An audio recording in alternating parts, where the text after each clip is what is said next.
we really shouldn't. I don't even know why you brought it up, right? Like, there's no reason at all for us to be talking about my ankles right now. Today on Erik and Matt Like Ads.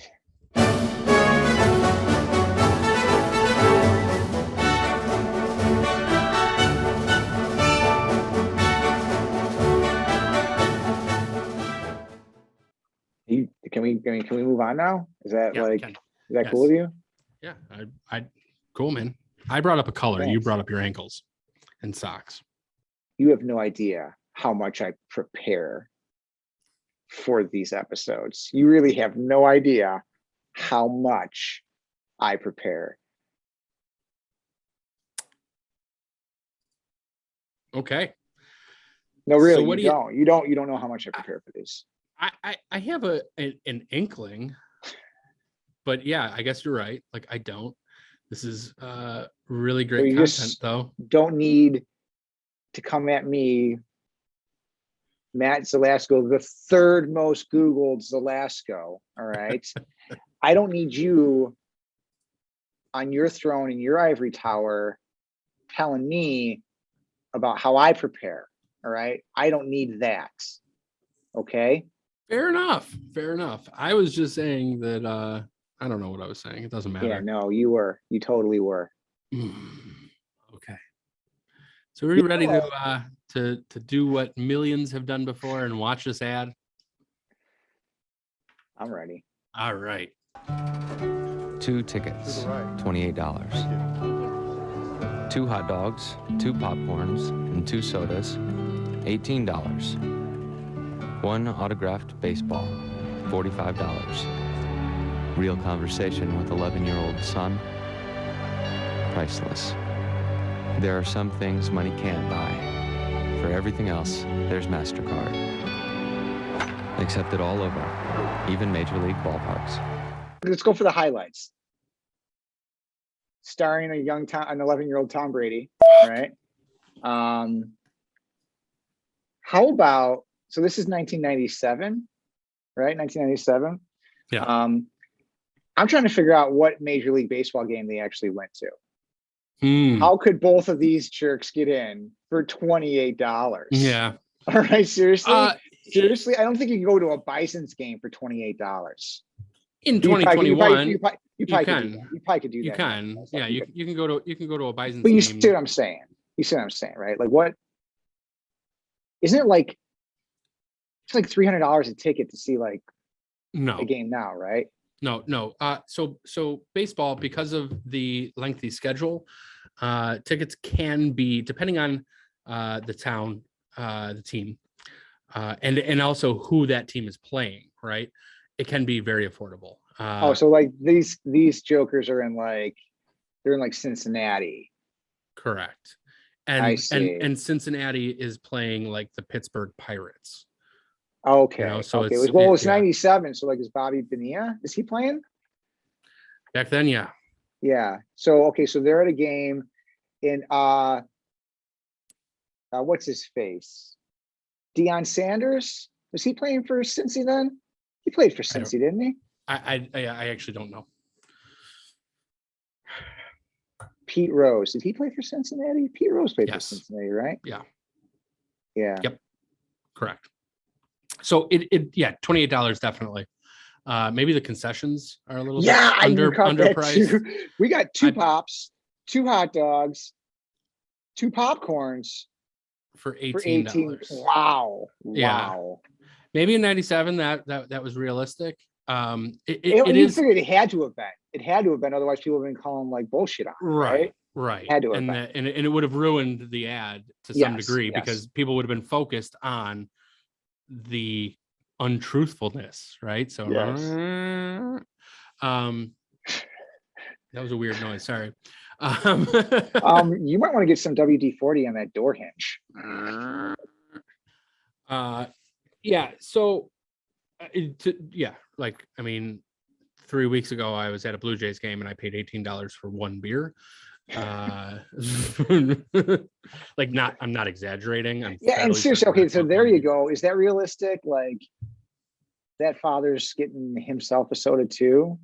I mean, this guy, he's like dad of the year. You kidding me? Right? He is. This guy's father of the year. He's not drinking a beer. I Hey don't man, buy you it. know, I don't not buy everybody, it. not everybody likes beer. So That's true. It's true. yeah.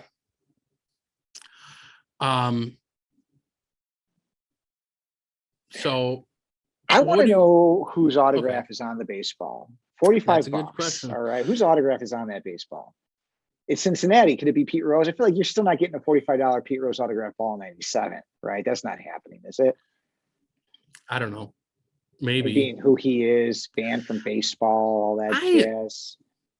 You know, it did strike me that, and maybe I'm wrong, but I don't think I've ever been at a baseball game where you could buy an autographed baseball at all. Well, I guess in Cincinnati you can. Do they just have them like in like the team shop, like readily available? Maybe I don't know. I don't know. Maybe Pittsburgh brought them with them. You know what? I do know that like at one point at the Sabres store in the arena, you could buy autographed game used sticks. So maybe there is. It's possible. I have never been in a major league ballpark store, like team store. I've been in obviously the Bison's team store, but it's like the size of my office, and they've got like a dozen hats and like a sweatshirt. Yeah. I've never been to a major league game. Really? I've never been to a major league ballpark. I've only been to near them. I've only been to a couple of games in Cleveland. So who are now yes, right. Since apparently this could also happen in Cleveland. Yeah, since apparently this is a baseball podcast now, who are the Cleveland team is now the Cleveland Guardians. So is that for real? Yes. When did that happen? Just recently. In fact, I believe they are still playing as the Indians until the end of the season, and then it is going to switch. I'm not totally positive on the specifics. So I grew up an Indians fan because that happened to be the minor league or the minor league. Yeah. Farm team. It happened. We were the farm team, right? So that actually wasn't it. I was in. That was the team that I was on in Little League, and then it happened to be the Bison's farm team at that time. So like there was like a double connection. So it was just like, yeah, all right. Also, it definitely didn't help that the Indians were fairly good in the mid 90s. So it was like also fun to watch when I could watch. You know, so there was that. It's kind of funny that now I don't really have like a connection because they are no longer the Bisons are no longer the farm team, and like the team name is now different. So I'm like, I don't know. I'm like a man without a team now. I don't know. How does that make you feel? How terrible for me. Oh no. What am I gonna do? That sounds hard. Of all the injustices in the world, this is the worst. Yeah. Anyhow. So So they changed their name. So let's get back to the ad. I think this is not only a lovely ad, a lovely idea, and a fantastic campaign. So I'm just gonna put it right out there right now. Okay. I think it's one of those ones that you almost don't get tired of because it like the idea itself allowed it to change so slightly, but for like different, like you almost looked for it, right? Like, oh, what are they going to say this time? You know, I mean, I remember watching all of these. You did anticipate them. I would agree with that. Yes. So I think that was, I don't know that, I mean, I don't know that that was necessarily the idea originally, but I like that they did change it up a bunch. But sticking with the actual like kernel, the idea, right? So like, I think that was lovely. I also love how long they've stuck with it. Are they still using it in some places? I don't know. I think it's been a while that they've since they've retired. Yeah, I don't know. I think they could still use it, and it's definitely one of those ones that's like you could bring this back in maybe 10 or 15 years, and it'll be like almost nostalgic. So there's that. Produced, if I'm not mistaken, by McCann Erickson. fairly well-known ad agency. Now, so in my research, I want to read a quote. I'm sure you saw the same thing, so I'm sorry if I'm like stealing some of your thunder here. But this, I was like, oh, I gotta like remember to like talk about this, and I was like, you know what, I just got to read it. The key insight came from the planning department because they did a lot of research. We, being the creatives, thought that they would say, or they would all say, ugh, credit cards, the devil's tool. But people said, nah, credit cards are fine. It's other people who abuse credit cards. When they bought things, they couldn't, when they bought things they couldn't afford, it was usually for the good of the family. They bought a TV so everyone in the family could watch TV together. They had noble reasons for buying things they couldn't afford. And that was a really interesting insight. And they came up with a line after they did this thorough investigation that Mastercard was a good way to pay for the things that really mattered. So I love how this is just like some of the best spin I've ever heard in my life. Sure, of course. What they mean to say more accurately is to pay for the things that you cannot afford. Right. And that's, but that there could be a noble reason, right? And I like that because it turns it in, turns this thing that maybe has a negative perception because, it's 97. Most adults probably had credit cards by now, but it still wasn't as, I think, ubiquitous as it is now. And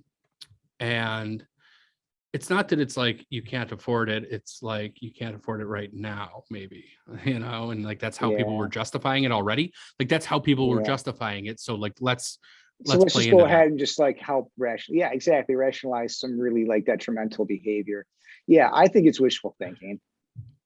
I see your point. I see their point, and I see why you're latching onto it.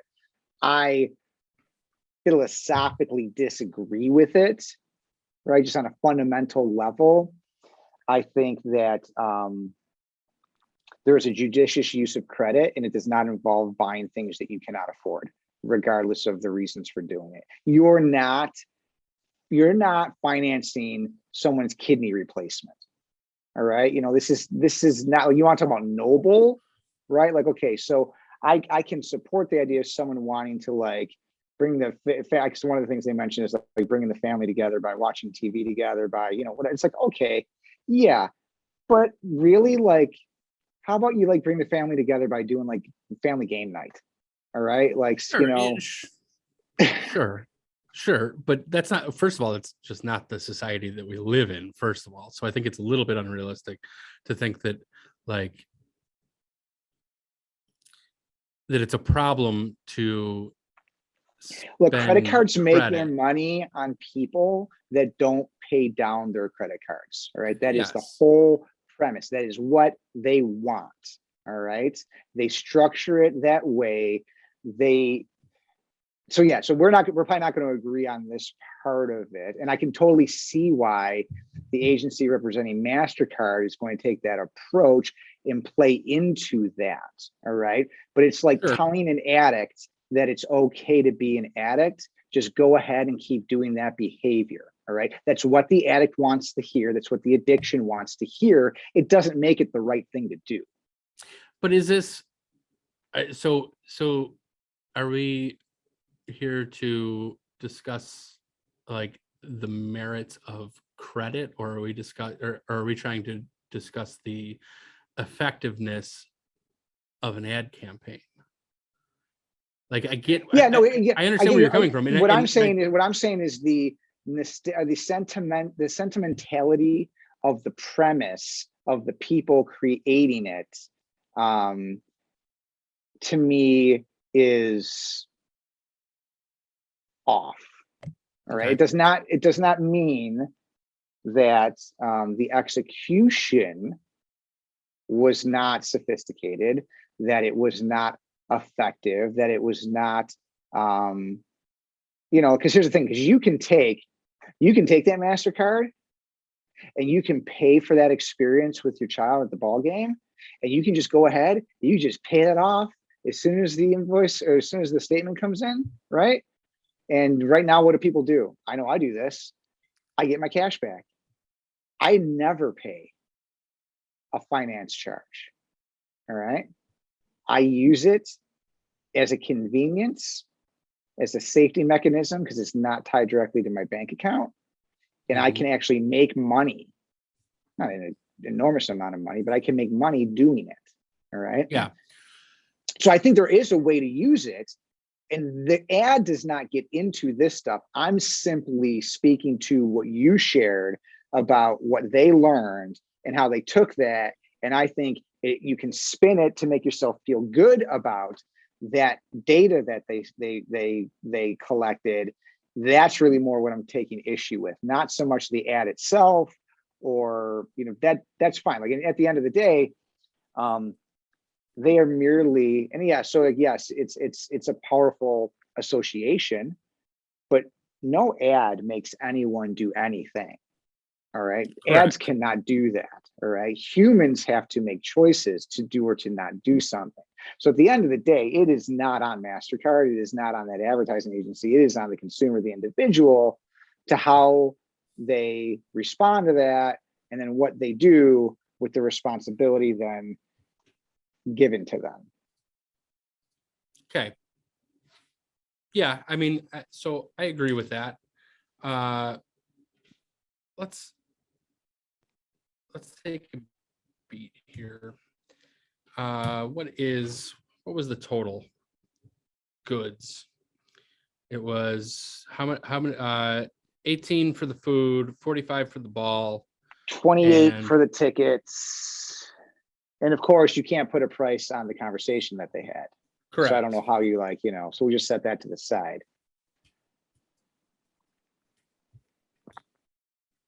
What does that work out to be in today's dollar? About $154 today, right? So, and like this will be the last thing that I say about this. There are people who maybe $154 right now is difficult, but splitting it up over a couple of months, paying an extra whatever it is, if you what's your rate, 10%, 8% if you've got, less if you have great credit, people who might 20%. need that probably have a little bit higher on the 20% level. It lets you enjoy those experiences with your family and breaking it up for you, right? So like I get it that's a justification, but it's certainly one that I've used in the past, like going on vacation, like, well, you know what, I know that I'm going to pay a little bit extra because I'm putting a lot of this on a credit card, but you get cash back, you get whatever, but it's allowing me to essentially finance an experience. So cool. Well, now that I hate this ad and hate talking about it, no. So what about the part about how they mentioned that that people immediately latched on to the concept, this cost this cost this, the list idea, followed by one thing that was priceless, right? And how it kind of went viral before things, before that was a thing. There was no social media, there was no going viral back then, right? As we know it now. And there were no things as memes, like you said, but it kind of became a meme where just the average person would make their own list, right, of items, and then priceless, and then other brands or entities or organizations, whatever, like co-opted the idea and started using it for their, so like if you're Mastercard, you gotta love that, right? Like instead of being like pissed about that, like, dang, they stole our idea, like, no, they are taking your idea and they are spreading it, because everyone, because remember, this went on TV and millions and millions of people saw it. So like you have that association, right? So now every time you see one of those, you think Mastercard. That is probably not intentional, as you said to the earlier part about the whole campaign. Did they plan to have a campaign of these? I bet they did. Did they plan for it to exactly evolve the way it did? Probably not, because it's like TV shows. They don't always know how they're going to get to the end, but they know they're going to get there and they have some idea of it, right? So, but like the viral meme-ish nature of it, like they said that they admitted they did not predict that, but how powerful was that? So like to the point of an idea. So like having said everything that I just said earlier and that we disagreed about, right? How about the fact that like millions of people just totally embraced it and thought, Right. this is awesome. They connected with it and then they started using it in their own life. Like that's, you got to hand it to them. That's pretty amazing. Yeah. Pretty amazing. And I think it speaks to, right, like sometimes an idea and then executing upon that idea is a bit of a leap of faith in our business. You know, it could have just totally, you know, fallen flat and nobody cared about it, right? Or something amazing happens, and can you really take credit for it? Well, yeah, because you took that leap of faith, right? Because you followed your heart on what you thought was going to be a powerful idea, even if you didn't fully understand in which ways it would like wield its power, right? You just knew this is going to do something good. Yeah. 100%. Yeah. And I love that about this. Like, and I think it's kind of a recurring theme of the things that we talk about is sometimes a great idea, you know, is just a great idea and you gotta follow through on it. And often a great idea is a fairly simple idea. Like this is you know, it's complex enough that it, you know, it definitely took some talent to write this and come up with this idea. But it's simple enough that it is digestible in that 30 seconds. You get everything about it. And even like the tagline, there are some things money can't buy, for everything else there's Mastercard. Like that is just so beautifully written.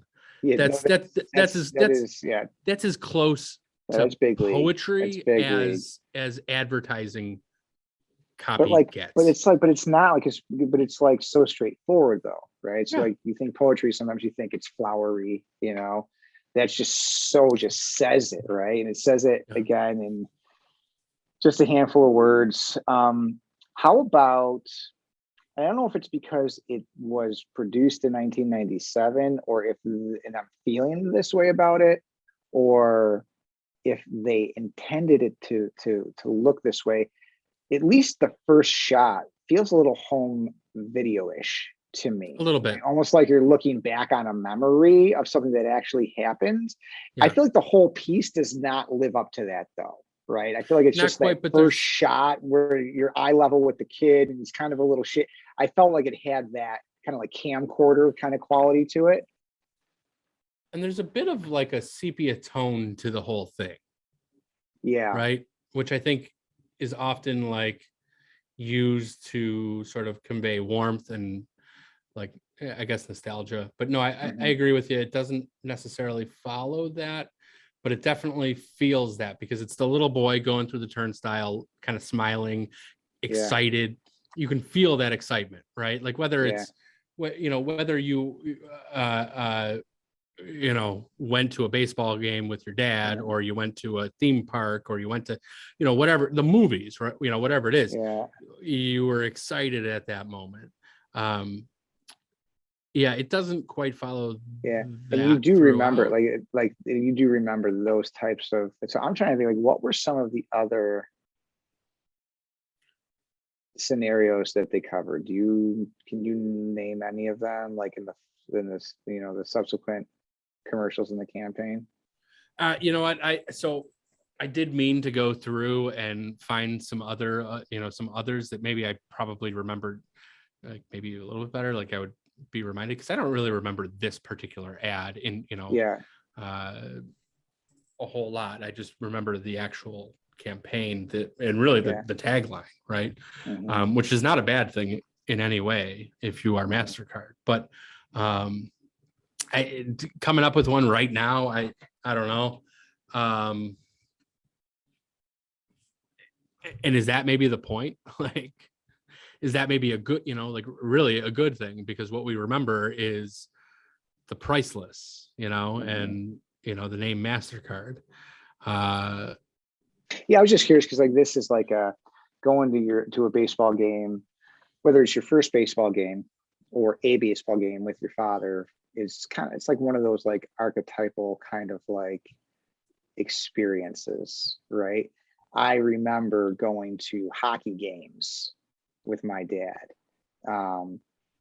You know, do I remember the first one? Maybe, sort of, but does it matter that I remember the first one? It's just like it's like a symbol. All of them are a symbol just for like the thing of doing that with your dad and like having that kind of like, you know, so I feel like the fact that they chose that, that's like just, that's a good idea. Like, let's show a dad taking his son to a baseball game, right? Like that's the kind of like good old stick with you forever kind of stuff, you know? So like, I bet like, was there one with like Christmas involved? Probably, because like who doesn't do a solid, you know, holiday spot, right? Like, you know, again, I didn't look up. I should have probably to see what some of these others were, but like, so I was just curious more like the subject matter, the scenarios that they dealt with, were they all kind of like these? Because I feel like Christmas, for example, like if it was like a Christmas morning thing, that'd be pretty like archetypal too, right? Like that kind of, you know, these very core experiences, at least in our culture, that you have very strong memories and feelings and associations tied with, right? That literally stay with you forever.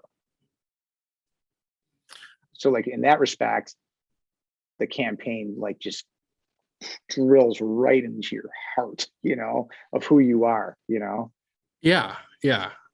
I mean, I get the feeling that it was. I mean, I'm sure we could maybe do a part 2 of this at some point and, you know, maybe watch less, but like just kind of go through some of them. Yeah, I think that would be a good idea. Because I think that, right, like there is more to this because of like how long this campaign ran.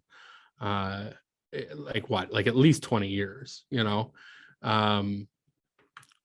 which in advertising, especially these days, that's almost unheard of, to stick with an idea for that long. So I do think it warrants maybe a little bit more investigation and discussion.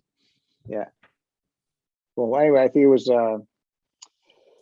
very memorable, very moving, completely appropriate, like, you know, for the brand to do this sort of thing. Yeah, very well executed. So it's a great ad. Would you say you like this ad? Yeah, I'd say I like this ad. Well, there you go, ladies and gentlemen. Erik likes it. It's lovely. Those of you that were, no one really cares if I like the ad or not, Matt. Let's be honest here. Hey, no, it's okay. Erik likes it. No, it's fine. No, everybody settle down. He actually likes it. It's cool. Said no one ever. The guys discuss Erik's ankles. Damn it. I screwed it up.